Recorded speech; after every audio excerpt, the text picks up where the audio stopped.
யோகியின் சுயசரிதத்தில் அத்தியாயம் 43 பார்ட் 3 தான் இன்றைக்கி நம்ம பார்க்க போகிறோம். உயிர் தெழுந்த குருதேவா ஆன்மாக்களை இந்த உலகங்களுக்கும் திரும்பவும் வரும்படியாக பலவந்தப்படுத்தும் கர்ம வினைகளை பற்றி இன்னும் கொஞ்சம் தெரிஞ்சுக்கிற விரும்புகிறேன். எல்லாம் அறிந்த என் குருதேவரின் சொற்களை என்றும் கேட்டுக்கொண்டே இருக்கலாம் போல எனக்கு தோணுனதுன்னு ஸ்ரீ பரமஹம்ச யோகானந்தர் சொல்கிறாங்க. அவருடைய மண்ணுலக வாழ்வில் என்றுமே அவருடைய ஞானாமிர்தத்தை ஒரே சமயத்தில் இவ்வளோ பருக முடிஞ்சதே இல்லை. இப்பொழுது முதன்முறையாக பிறப்பு இறப்பு என்ற சதுரங்கத்தில் உள்ள புதிரான இடைவெளிகளை பற்றி தெளிவான நிச்சயமான உள்நோக்க பெற்றுக்கொண்டிருந்தேன். சிலிர்க்க வைக்கும் அவருடைய குரலில் குருதேவர் தெளிவுபட சொன்னார். சூக்ஷ்ம உலகங்களில் நீடித்த வாழ்வு பெறும் முன்னர் மனிதன் மண்ணுலக கர்ம வினைகளை அல்லது இச்சைகளை முழுவதும் தீர்த்து விட்டிருக்கணும். சூக்ஷ்ம உலகத்தில் 2 விதமான ஜீவர்கள் வசிக்கிறாங்க.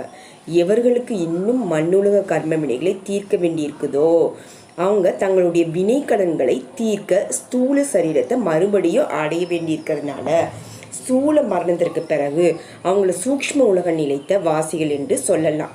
தற்காலிகமாக போகிறவங்க என்ற வகுப்பில் சேர்க்க முடியும். மண்ணுலக கர்ம வினைகளை தொலைக்காத ஜீவர்கள் சூக்ஷ்ம உலக மரணத்தின் பிறகு உயர்ந்த பேரண்ட எண்ணமயமான காரண உலகத்திற்கு செல்ல அனுமதிக்கப்படுறதில்லை.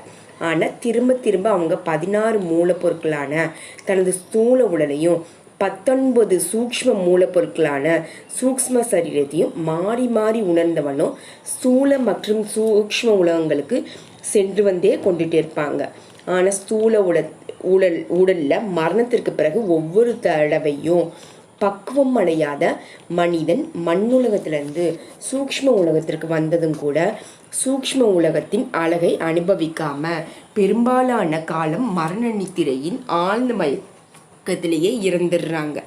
சூக்ஷ்ம உலகத்தில் களைப்பாரிய பிறகு அந்த மாதிரியான ஒரு மனிதன் மேலும் படிப்பினைகளை அறிய வேண்டி மறுபடியும் இந்த மண்ணுலகத்திற்கு திரும்புகிறாங்க. திரும்ப திரும்ப ஏற்படும் பயணங்களினால சூக்ஷ்ம உலகத்தில் நுட்பமான இயல்புக்கு தன்னை படிப்படியாக பழக்கப்படுத்தி கொள்கிறாங்க. மற்றொரு விதத்தில் மண்ணுலக இச்சைகள் நிரந்தரமாக விடுதலை பெற்று விட்டவர்களாகவும் தாம் சாதாரண இல்லை வெகு காலம் சூக்ஷ்ம உலகத்தில் வசிப்பவர்கள் ஆவாங்க. அவங்க மண்ணுலக ஸ்தூல அதிர்வலைகளுக்கு இனி திரும்ப வேண்டிய அவசியம் இல்லை. அந்த மாதிரியான ஜீவன்கள் சூக்ஷ்ம மற்றும் காரண கர்ம வினைகளை மட்டும்தான் தீர்க்கணும். சூக்ஷ்ம சரீரத்தின் மரணத்தினால இவங்க ரொம்ப நுண்மையானதும் மிக நுட்பமானதுமான காரண உலகத்திற்கு செல்றாங்க.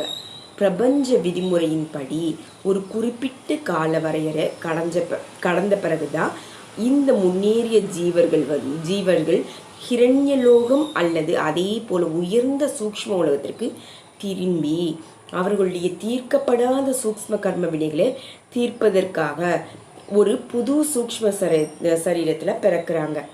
ஸ்ரீ யுக்தேஸ்வரர் தொடர்ந்து சொன்னார், என் மகனே, நான் தெய்வ கட்டளையால் மண்ணுலகத்திலிருந்து சூக்ஷ்ம உலகத்திற்கு வரும் சூக்ஷ்ம ஜீவன்களை விட முக்கியமாக காரண உலகத்திலிருந்து சூக்ஷ்ம உலகத்தில் திரும்பவும் மறுபிறவி எடுக்கும் ஜீவன்களுக்கு இரட்சகனாக திரும்ப தெளிப்பிக்கப்பட்டு இருக்கிறேன் என்பதை இப்போது நீ முழுவதுமாகவே புரிஞ்சு கொண்டிருப்ப. மண்ணுலகத்திலிருந்து வருபவங்க ஸ்தூல கர்ம வினைகளின் அடிச்சுவடைகளை இன்னும் தக்க வைத்து கொண்டிருந்தால் கிரண்யலோகம் போன்ற மிக உயர்ந்த சூக்ஷ்ம உலகங்களை எட்ட முடியாது.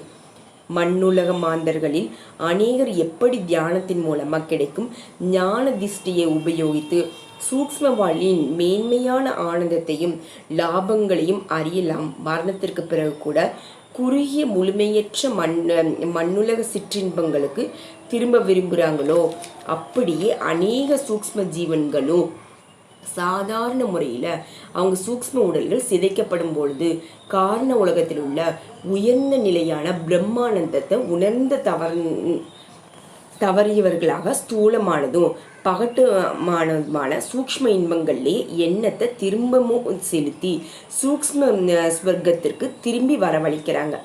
படைப்பவனிடமிருந்து ரொம்ப மெல்லிய பிரிவினால் பிரிக்கப்பட்டிருக்கும் காரண எண்ண உலகத்தில் சூக்ஷ்ம மரணத்திற்கு பிறகு நிலைச்சு தங்குவதற்கு முன்னாடி அவங்க கனத்த சூக்ஷ்ம கர்ம வினைகளை தீர்த்தாகணும். ஒரு ஜீவனுக்கு சூக்ஷ்ம உலகத்தில் தோன்றும் கண்ணுக்கு அழகான இன்பங்களை இன்னும் அனுபவிக்கும் இச்சைகள் அழிஞ்சு மறுபடி அங்கேயே திரும்பவும் சபலம் அகலும் போது தான் அவங்க காரண உலகத்தில் தங்கி இருக்க முடியும். அங்கு எல்லா காரண கர்ம வினைகளே அல்லது பல இச்சைகளின் விதைகளே தெரியும் படிய நிறைவேற்றிவிட்டு சிறைப்பட்டிருந்த ஆத்மா அஞ்ஞானமாகி 3 அடைப்பான்களில் கடைசியை தள்ளிட்டு முடிவான காரண சரீர ஜாடியிலிருந்து வெளிப்பட்டு எல்லையற்ற பரம்பொருளுடன் கலக்கிறது. இப்ப நீ புரிஞ்சு கொண்டையா? குருதேவரின் புன்னகையில்தான் என்ன வசீகரம் யோகானந்தர் சொல்றாங்க. ஆம், தங்கள் அருணினால் ஆனந்தத்தினாலும் நன்றியினாலும் எனக்கு நான் எழவில்லை. எந்த கவிதையிலிருந்து அல்லது கதையிலும் இருந்து இந்த மாதிரியான ஊக்குவிக்கும் ஞானத்தை நான் என்றுமே கேட்டதில்லை. இந்து சமய நூல்கள் காரண சூக்ஷ்ம உலகங்களை பற்றியும் மனிதனுடைய 3 வித சரீரங்களை பற்றியும் குறிப்பிட்டாலும் உயிர் தெளிந்த என் குருதேவரின் இதமான ஊர்ஜத்திற்கு முன் அவை எல்லாமே எங்கோ தொலை தூரத்திலிருந்து அர்த்தமில்லாத பக்கங்கள் தான். எதனுடைய எல்லையிலிருந்து எந்த பயணியும் திரும்பி வருவதில்லையோ அந்த கண்டுபிடிக்கப்படாத தேசம் ஒன்று கூட உண்மையிலேயே அவருக்கு இல்லை.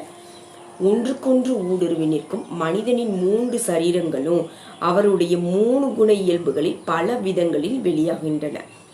என்னுடைய குருதேவர் தொடர்ந்து கூறினார், மண்ணுலகத்துல மனிதன் விழிப்பு நிலையில இருக்கும் பொழுது அவருடைய 3 சாதனங்களை பற்றியும் அநேகமாக உணர்ந்து இருக்கிறாங்க. அவங்க புலனின்ப எண்ணத்துடன் ருசிக்கும் பொழுதோ, முகரும் பொழுதோ, தொடும் பொழுதோ, கேட்கும் பொழுதோ, பார்க்கும் போதோ அவங்க முக்கியம் அவனுடைய ஸ்தூல உடலினால செயல்படுறாங்க. கற்பனை செய்யும் போதோ தீர்மானிக்கும் பொழுதோ அவங்க முக்கியமா சூக்ஷ்ம சரீரத்தினால செயல்படுறாங்க. அவருடைய காரண சரீரம் அவன் என்னும் பொழுதோ இல்லைன்னா ஆத்ம சோதனையின் பொழுதோ அல்லது தியானத்திலோ வெளிப்படுது.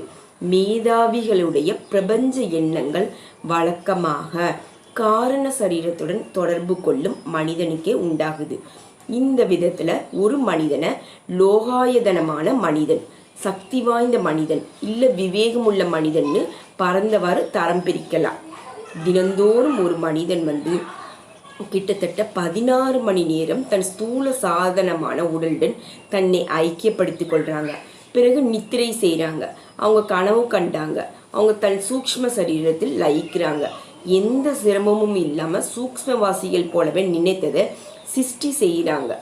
மனிதனுடைய நித்திரை ஆழ்ந்ததாயும் கனவற்றதாயும் இருந்தால் அவங்க தன் உணர்வை இல்லைன்னா நான் என்னும் உணர்வை பல மணி நேரங்களுக்கு காரண சரீரத்திற்கு மாற்ற முடியுது. அந்த மாதிரியான நித்திரை புத்துணர்ச்சி தரக்கூடியது. கனவு காண்பவங்கள் தன் சூக்ஷ்ம சரீரத்துடன் தான் தொடர்பு கொள்றாங்க, காரண சரீரத்துடன் இல்லை. அவங்க நித்திரை முழுமைய புத்துணர்ச்சி அளிக்குது. ஸ்ரீ யுக்தேஸ்வரர் அருமையான விளக்கங்களை பற்றி பேச நான் அவரோட அன்புடன் கவனிச்சு கொண்டிருந்தேன். தேவகுருவே, நான் சொன்னேன், தங்கள் சரீரம் நான் பூரி ஆசிரமத்தில் அழுது கொண்ட கடைசியாக பார்த்த பொழுது எப்படி இருந்ததோ அப்படியே இருக்குது. ஆமாம், என் புது உடல் பழைய உடலின் முழுமையான நகல்தான். எப்பொழுது வேண்டுமானும் இதை நான் என் விருப்பப்படி உருவாக்கவோ சிதைத்து விடவோ முடியும். நான் மண்ணுலகில் அப்படி செய்வதை காட்டிலும் இங்கு அடிக்கடி செய்யலாம். சீக்கிரமாக சிதைத்து விடுவதன் மூலமாக இப்பொழுதுதான் நான் உடலுக்குடன் அதிநேக ஒளி வாகனத்தில் ஒரு கிரகத்திலிருந்து இன்னொரு கிரகத்திற்கோ இல்லைன்னா உண்மையான சூக்ஷ்ம உலகத்திலிருந்து காரண உலகத்திற்கோ மண் உலகத்திற்கோ போகிறேன். என் தெய்வீக குரு முருவளித்தார். நீ இந்த நாட்களில் வேகமாக பிரயாணம் செய்து கொண்டிருந்தாலும் உன்னை மும்பையில் கண்டுபிடிப்பதில் எனக்கு எந்த கஷ்டமும் ஏற்படல. ஓ குருதேவா, உங்கள் மரணத்தை பற்றி நான் மிகவும் துக்கப்பட்டேன். நான் எங்கு மரணமடைஞ்சேன்? இது முரணாக தெரியலையா? ஸ்ரீ யுக்தேஸ்வரின் கண்கள் அன்புடனும் வேடிக்கையுடனும் மின்னினது. நீ மண்ணுலகில் வெறும் கனவுதான் கண்டு கொண்டிருந்தா. இந்த பூமியில என் கனவு உடலை பார்த்த அவர் தொடர்ந்தார். பிறகு அந்த கனவு பிரதிநிதியை புதைச்ச. இப்போது என்னுடைய நுட்பமான தசையுடன் கூடிய உடல், நீ பார்க்கும் இந்த உடல் இப்பொழுது கூட என்னை விடாமல் இருக கட்டி பிடித்திருக்கிறது. கடவுளின் இன்னொரு நுட்பமான கனவு கிரகத்தில் உயிர் தெளிந்துள்ளதாகவும் என்றாவது இந்த நுட்பமான கனவு சரீரம், நுட்பமான கனவு கிரகம் எல்லாம் மறைந்து விடும். அவைகள் கூட என்றும் நிரந்தரமே இல்லை. இறுதியான எழுச்சியின் ஸ்பரிசம் படும்போது எல்லா கனவு குமிழ்களும் முடிவை உடைஞ்சிரும். என் மகனே யோகானந்தா, கனவுகளையும் நிஜத்தையும் பிரித்து தெரிஞ்சுக்கோ. வேதாந்த உயிர்த்தெழ என்னும் இந்த கருத்து என்னை ஆச்சரியத்தில் ஆழ்த்தியது. வாழ்வும் சாவும் எண்ணங்களின் கால இடர்பு தொடர்பு மட்டும்தான் வேதாந்தம். இறைவன் மட்டுமே உண்மை என்பதை சுட்டி காட்டுது. எல்லா படைப்புகளும் அல்லது தனித்தனியான உயிர்களும் மாயை அல்லது பிரம்மதா. இந்த ஏக தத்துவ வியாக்கியம் ஆதிசங்கரின் உபநிஷ பாசியங்கள்ல முதலிடத்தை பெற்றிருக்கு. நான் பூரியில் உயிரற்ற அவரது சரீரத்தை கண்டு இரக்கம் கொண்டதை நினைச்சு வெட்கப்பட்டேன்.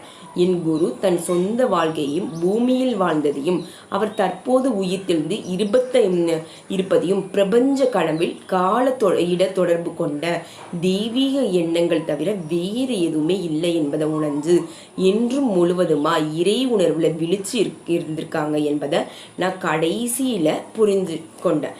யோகானந்தா, நான் இப்ப என் வாழ்வு சாவு உயிர்த்தெழுதல் எல்லாவற்றையும் பற்றிய உண்மைகளை உனக்கு சொல்லிட்டேன். எனக்காக துக்கப்படாத.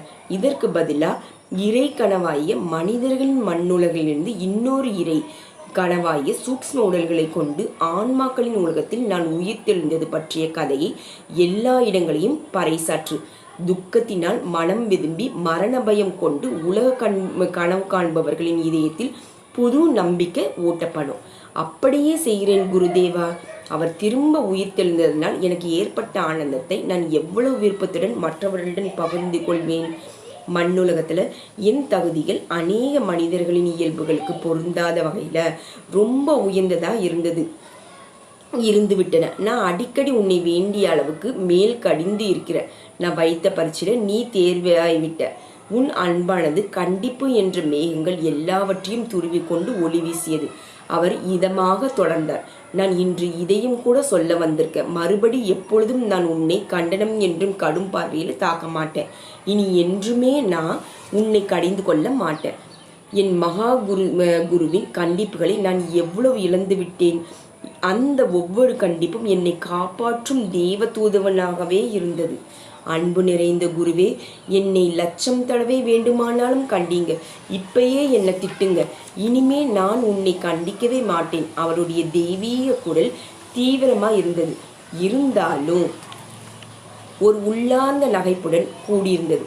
நமது இரண்டு உருவங்களுக்கும் கடவுளின் மாயை கனவில் வெவ்வேறாக தோன்றும் வரையில நீ நானும் ஒன்றாக சேர்ந்து சிரிக்கலாம். இறுதியில பிரபஞ்ச அன்புடன் நம்ம ஒன்றாக ஐக்கியமாகி விடுவோம். நம்ம சிரிப்பு அவருடைய சிரிப்பு ஆகும்.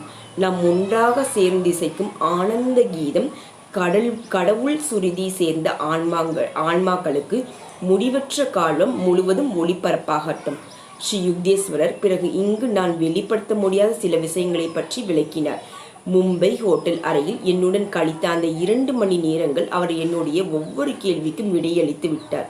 உலக நடப்புகளை பற்றி அவர் 1936 வருடம் ஜூன் மாத அந்த நாளில் கூறிய அநேக முன்னறிவிப்புகள் ஏற்கனவே நடைபெற்று விட்டன. அன்பனே, நான் இப்பொழுது உன்னை விட்டு செல்கிறேன். இந்த சொற்களை கேட்டபொழுது குருதேவர் சுற்றி வளைத்து கொண்டிருந்த என் கைகளிலிருந்து உருகி மறைவதை நான் உணர்ந்த. என் குழந்தாய், அவர் குரலின் அதிர்வு என் அந்தரத்தம் வெளியே ஊடுருவியபடி ஒழிச்சது. எப்பொழுதெல்லாம் நீ நிர்விகல்ப சமாதியை அடைந்து என்னை அழைக்கிறாயோ அப்போதெல்லாமே நான் இன்று போலவே இரத்தமும் சதையும் கொண்ட உருவுடன் உன்னிடம் வருவேன். இந்த தெய்வீக வாக்கு உறுதியுடன் ஸ்ரீ யுக்தேஸ்வரர் என் பார்வையில் இருந்து மறைத்தார். மேக முழக்கம் போன்றதொரு நாத ஒளி திரும்ப திரும்ப ஒழிச்சது. எல்லோருக்கும் சொல்வாய், நிர்விகல்ப சமாதி மூலம் உன் மண்ணுலகம் இறைவனின் கனவே என்று அறிபவர் யாராயிருந்தாலும் சூக்ஷ்ம கனவுலகமான ஹிரண்ய லோகத்திற்கு வர முடியும். அங்கு வந்து உயிர்த்தெழுந்து என்னை நான் மண்ணுலகத்தில் தரித்திருந்ததை போல உடலுடன் பார்க்கலாம். யோகானந்தா, எல்லோருக்கும் சொல்வாய், பிரிவினால் ஏற்பட்ட துக்கம் மறைந்து விட்டது. அவருடைய மறைவினால் ஏற்பட்டிருந்த இரக்கமும் துக்கமும் என் அமைதியை குலைத்த திருடராயிருந்த நிலை மாறி அவை இப்பொழுது அவமானம் அடைந்து ஓடியுள்ளது. ஆன்மாவின் புதிராக திறக்கப்பட்ட எண்ணற்ற சிறு துவாரங்கள் மூலம் பேரானந்தம் இடைவிடாது ஊற்று போல பெருகிய வண்ணம் இருந்தது. காலம் காலமாக சரிவர உபயோகிக்கப்படாமல் தடைப்பட்டிருந்த அவை இப்பொழுது பரவச வெள்ளத்தினால உந்தப்பட்டு புனிதத்தில் விரிவடைந்தது. என் முந்தைய பிறவிகள் ஒரு சலன படம் போல வரிசையாக என் அகக்கண் முன் தோன்றின. என் குருதேவரின் தெய்வீக வருகையினால என்னை சுற்றி உண்டாகின்ற பிரபஞ்ச ஒளியினால கடந்த கால நல்லதும் கெட்டதுமான கர்ம வினைகள் கரைந்து ஒளிந்தன. ஆர்வமற்ற இந்த தலைமுறையை நான் கூறும் இந்த செய்திகள் மேலும் திகைப்படைய செய்யும் என்றாலும் என் சுய சரீரத்தின் இந்த அத்தியாயத்திலும் நான் என் குருதேவரின் கட்டளைக்கு கீழ்ப்படைந்து இந்த மகிழ்ச்சிகரமான செய்திகளை பரப்பியுள்ளேன். நீசம் மனிதனுக்கு நன்கு தெரிந்த விஷயம். நிராசை அவனுக்கு புதிது இல்லை. ஆனாலும் இந்த விபரீத குணங்கள் மனிதனின் உண்மையான அம்சங்கள் இல்லை. அவன் என்று விரும்புகிறானோ அன்றே அவன் விடுதலைக்கான பாதையில் செல்ல தொடங்கி விடுகிறான். வெற்றி கொள்ள முடியாத ஆத்மாவை பற்றிய கவனம் இன்றி நீ மண்ணுலக சமானம் என்று அவனுக்கு உபதேசித்தவர்களின் நம்பிக்கை இழக்க செய்யும் சோர்வு மனப்பாங்கையே அங்கு வெகு காலமாக உற்று கேட்டு கொண்டிருந்து விட்டான். உயிர்த்தெழுந்த குருவை காணும் பேறு கிட்டியவன் நான் மட்டுமே அல்ல. குருதேவரின் பூரி ஆசிரமத்திற்கு அருகிலுள்ள வீட்டில் வசித்து வந்த வயதான ஒரு மாது அவரை அம்மா என்று அன்புடன் அழைப்பார்கள். குருதேவரின் சீடர்கள் ஒருவர் ஆவார். குருதேவர் அவருடைய காலை நடைப்பயிற்சிகளின் போது அடிக்கடி அங்கு நின்று அவருடன் பேசிவிட்டு போவதுண்டு. 1936 வருடம் மார்ச் மாதம் 16ஆம் தேதி மாலை அம்மா ஆசிரமத்திற்கு வந்து அவருடைய குருதேவரை காண விரும்பினார். இது என்ன, குருதேவர் மரணமடைந்து 1 வார காலம் ஆகிறதே என்று சுவாமி சேவானந்தர், இப்பொழுது பூரி ஆசிரமத்தின் பொறுப்பை வகிப்பவர், அவருடன் வருத்தத்துடன் நோக்கினார். அம்மா புன்முறுவலுடன் அப்படி இருக்கவே முடியாது என்று மறுத்தார். இல்லை, சேவானந்தர் அவருக்கு இறுதி அடக்கத்தின் விவரங்களை எல்லாம் கூறி, வாருங்கள் அம்மா, நான் தங்களை முன் தோட்டத்திலிருந்து அவருடைய சமாதிக்கு அழைத்து செல்கிறேன் என்றார். அம்மா தலையை அசைத்தார். அவருக்கு சமாதி கிடையாது. இன்று காலை 10 மணிக்கு அவர் வழக்கமாக நடந்து செல்லுகையில் என் வாயிலின் முன் நின்றார். வெளியே பிரகாசமான வெளிச்சத்தில் நான் அவருடன் பல நிமிடங்கள் பேசிக்கொண்டிருந்தேன். இன்று மாலை ஆசிரமத்திற்கு வா என்று கூறினார். நான் இங்கு வந்திருக்கிறேன். இந்த வயதான நரைத்த தலைக்கு தான் எப்படிப்பட்ட அருளாசிகள்! மரணமற்ற குரு இன்று காலை என்னிடம் இந்த உலக நிலையை கடந்த உடலுடன் வந்ததை நான் தெரிந்து கொள்ள வேண்டும் என்று நினைத்தார் போல. திகைப்படைந்த சேவானந்தர் அவர் முன் மண்டியிட்டார். அம்மா, அவர் கூறினார், என் மனதிலிருந்து எவ்வளவு பெரிய துக்க பாரத்தை தாங்கள் விலக்கிவிட்டீர்கள். அவர் உயிர் தெளிந்து விட்டார். அத்தியாயம் 43 இன்னையோட நிறைவடைஞ்சது. வீடியோ பிடிச்சிருந்தா லைக் பண்ணுங்கள், உங்கள் ஃப்ரெண்ட்ஸ்க்கும் ஷேர் பண்ணுங்கள். இது வரைக்கும் நம்ம சேனலை சப்ஸ்கிரைப் பண்ணலைன்னா மறக்காமல் சப்ஸ்கிரைப் பண்ணுங்கள். தேங்க்யூ ஸோ மச் ஃபார் வாட்சிங். God bless you all. ஓம் கிரியா பாபாஜி நம ஓம்.